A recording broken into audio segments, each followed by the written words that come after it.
Assalamualaikum warahmatullahi wabarakatuh. Perkenalkan, nama saya Hidayat Istiqomah dari PSI K5. Di sini saya akan mempresentasikan tentang asuhan keperawatan keputusasaan.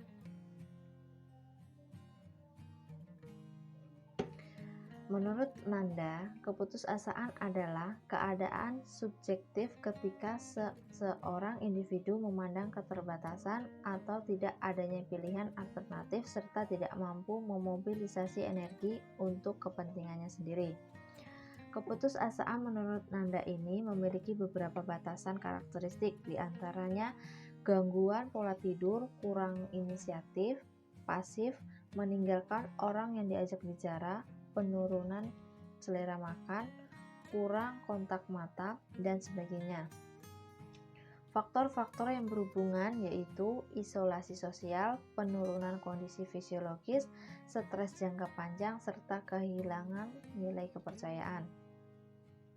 Keputusan merupakan suatu keadaan emosional yang dialami ketika individu merasa kehidupannya sangat berat untuk dijalani dan dirasa mustahil.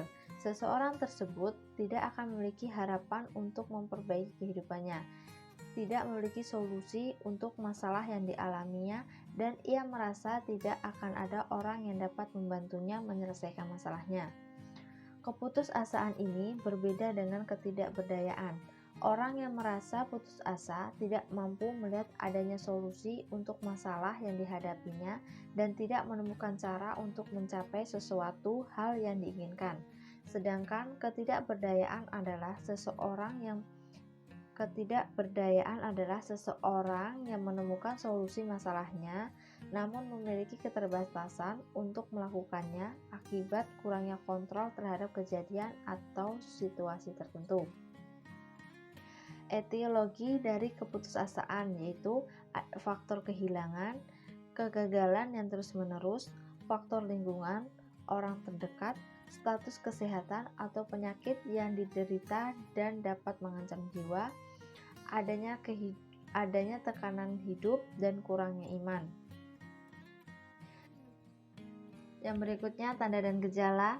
Ada tanda gejala mayor, faktornya fisiologis, respon terhadap stimulus lambat, tidak ada energi, tidur bertambah. Kemudian faktor emosionalnya, individu yang putus asa sering kesulitan mengungkapkan perasaannya tapi dapat merasakan. Tidak mampu memperoleh nasib baik, keberuntungan, dan pertolongan Tuhan.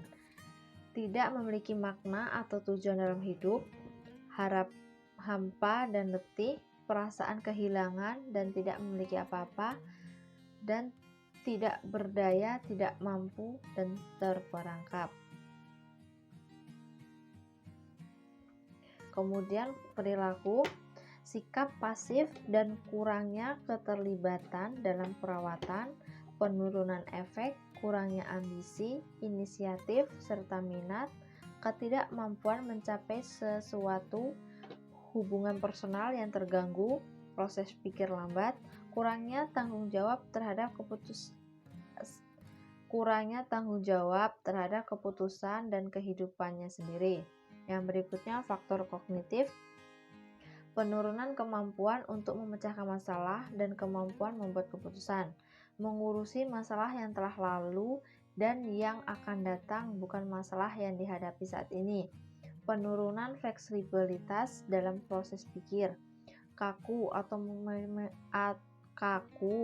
memikirkan semua atau tidak sama sekali, tidak punya kemampuan berimajinasi atau berharap, tidak dapat mengidentifikasi atau mencapai target dan tujuan yang ditetapkan, tidak dapat membuat perencanaan, mengatur, serta membuat keputusan, tidak dapat mengenali sumber harapan, dan adanya pikiran untuk bunuh diri.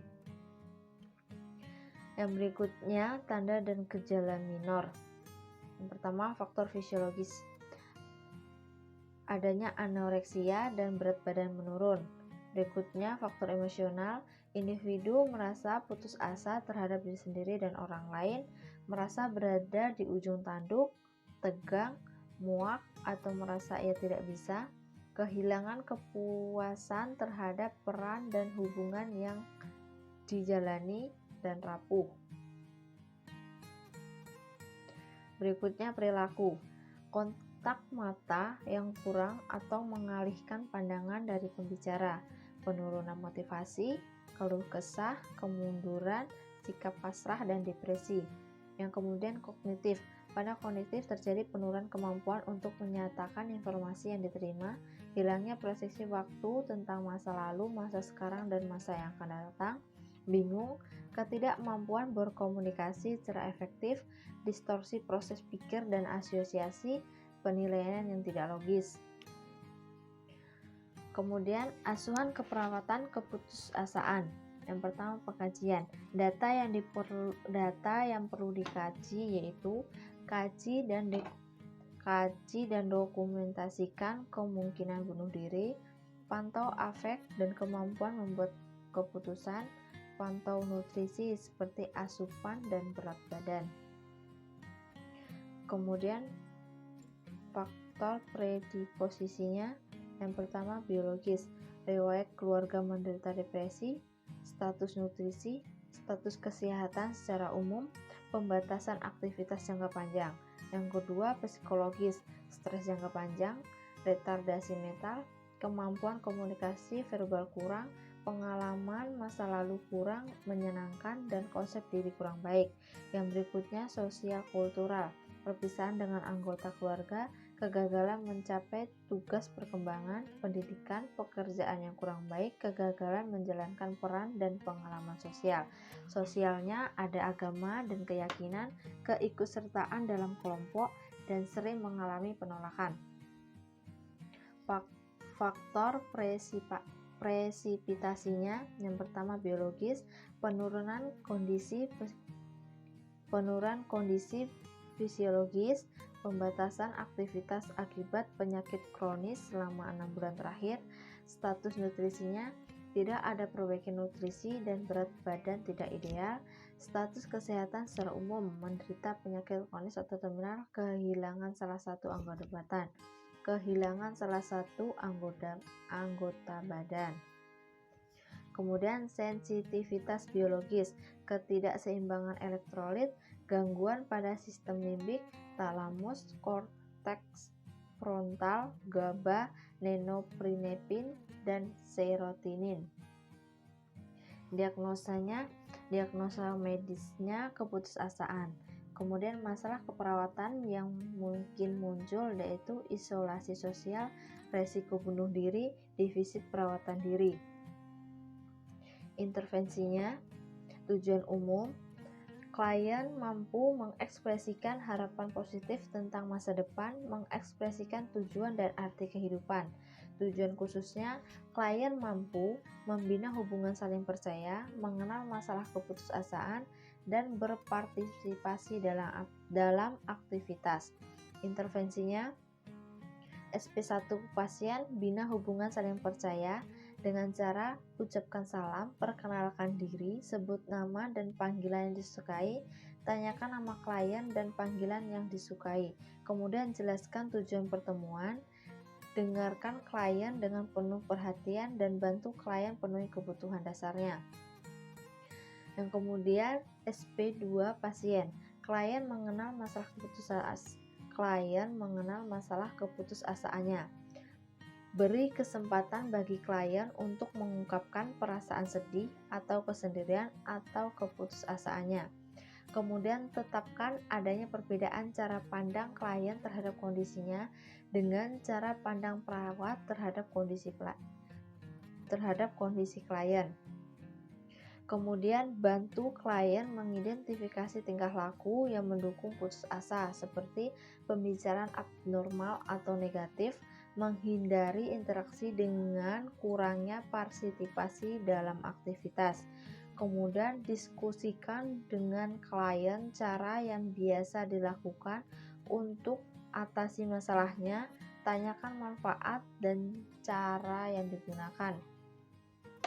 Kemudian dukung klien untuk menggunakan coping efektif yang selama ini digunakan oleh klien, beri alternatif penyelesaian masalah atau solusi, bantu klien identifikasi keuntungan dan kerugian dari tiap alternatif. Kemudian identifikasi kemungkinan klien untuk bunuh diri. Kasus untuk bunuh diri adalah faktor resiko terbesar dalam ide untuk bunuh diri. Tanyakan tentang rencana, metode, dan cara bunuh diri. Yang selanjutnya, SP3 pasien. Klien berpartisipasi dalam aktivitas. Identifikasi aspek positif dari dunia klien. Contohnya seperti keluarga Anda menelpon rumah sakit setiap hari untuk menanyakan keadaan Anda. Kemudian, dorong klien untuk berpikir yang menyenangkan dan melawan rasa putus asa. Dukung klien untuk mengungkapkan pengalaman yang mendukung pikiran dan perasaan positif. Kemudian berikan penghargaan yang sungguh-sungguh terhadap usaha klien dalam mencapai tujuan, mulai dari perawatan diri dan partisipasi dalam aktivitas. Dan selanjutnya, SP1 keluarga. Bina hubungan saling percaya dengan keluarga klien dengan cara ucapkan salam, perkenalkan diri, sebutkan nama dan panggilan disukai, tanyakan nama keluarga, panggilan disukai dan hubungan dengan klien, jelaskan tujuan pertemuan dan buat kontrak pertemuan. Yang selanjutnya SP2 keluarga. Identifikasi masalah yang dialami keluarga terkait kondisi putus asa klien dan diskusikan upaya yang telah dilakukan keluarga untuk membantu klien mengatasi masalah dan bagaimana hasilnya. Yang selanjutnya SP3 keluarga. Tanyakan harapan keluarga untuk membantu klien mengatasi masalahnya. Kemudian diskusikan dengan keluarga tentang keputusasaannya seperti arti keputusasaan, penyebab keputusasaan, tanda-tanda akibat lanjut bila tidak teratasi. Psikofarmaka yang diperoleh klien seperti manfaat, dosis, efek samping akibat bila tidak patuh minum obat. Kemudian cara keluarga merawat pasien dan memberi akses bantuan bila keluarga tidak mendapat mengatasi kondisi klien. Kemudian contoh strategi komunikasi pada klien. SP1 mendiskusikan kegiatan positif yang dulu pernah dilakukan dan menulis ulang kegiatan positif yang sudah didiskusikan. Yang pertama, tahap orientasi atau tahap perkenalan. Pada tahap ini, perawat harus mengucapkan salam. Contohnya, Assalamualaikum warahmatullahi wabarakatuh. Selamat pagi, Pak. Perkenalkan saya perawat Hidayatun, senang dipanggil Hida. Nama Bapak siapa? Oh, nama Bapak Dimas. Senangnya dipanggil siapa? Oh, Pak Dimas.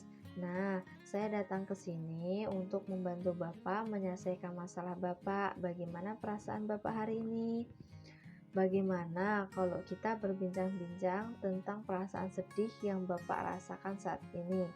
Menurut Bapak, di mana baiknya kita berbincang-bincang? Bagaimana kalau di tempat ini saja? Bagaimana kalau kita berbincang-bincangnya selama 30 menit saja, Pak? Apakah Bapak bersedia? Kemudian tahap kerja. Contohnya, coba Bapak ceritakan kepada saya tentang perasaan sedih yang Bapak rasakan saat ini. Iya, saya mengerti perasaan Bapak. Sudah berapa lama perasaan itu Bapak rasakan? Kalau boleh saya simpulkan, Bapak saat ini mengalami hal yang disebut dengan keputusasaan. Keputusasaan adalah suatu keadaan di mana seseorang itu merasa tidak ada pilihan lain untuk menyelesaikan masalah, walaupun sebenarnya masih memiliki potensi atau kemampuan untuk menyelesaikan masalah. Pak, bagaimana kalau saya memberitahu cara yang baik untuk menyelesaikan masalah? Ada beberapa hal yang Bapak bisa lakukan, misalnya menceritakan masalah Bapak kepada orang lain yang Bapak percaya. Dengan demikian, beban yang Bapak rasakan setidaknya bisa berkurang. Selain itu, Bapak juga bisa mengingat atau menuliskan kemampuan atau aspek positif yang dulu pernah Bapak lakukan. Coba ingat kembali apa saja hal yang dulu pernah Bapak lakukan. Wah, dulu ternyata Bapak bisa membuat es krim yang lezat ya. Nah, buat daftar sebanyak-banyaknya kemampuan lainnya ya, Pak. Kegiatan seperti ini berguna untuk membantu membangkitkan semangat dan harapan Bapak kembali dalam menjalani kehidupan. Meskipun tidak dapat membuatnya sendiri, tapi Bapak masih bisa mengajarkan ke orang lain. Tulis dan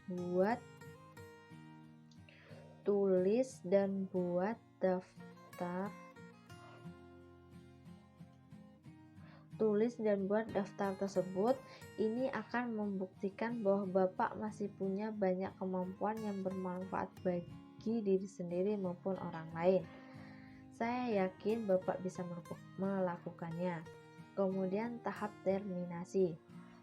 Contohnya, nah Pak, bagaimana rasanya setelah kita berbincang-bincang tentang masalah Bapak tadi? Coba Bapak menyebutkan apa sebenarnya yang Bapak alami saat ini. Coba Bapak ulang hal baik apa saja yang bisa dilakukan untuk menyelesaikan masalah. Bagus sekali Pak. Baiklah Pak, sesuai dengan janji kita telah berbincang-bincang selama 30 menit. Dan tadi Bapak telah mengetahui cara untuk menyelesaikan masalah. Setelah ini Bapak bisa mencoba untuk mulai menerapkannya. Bagaimana? Apakah Bapak bersedia melakukannya? Bagus sekali Pak. Bagaimana kalau besok kita berlatih kegiatan membuat atau menuangkan air minum ke dalam teko air di sini jam 9 pagi? Baiklah Pak, saya permisi dulu. Sampai berjumpa besok jam 9 pagi. Assalamualaikum warahmatullahi wabarakatuh. Selamat pagi.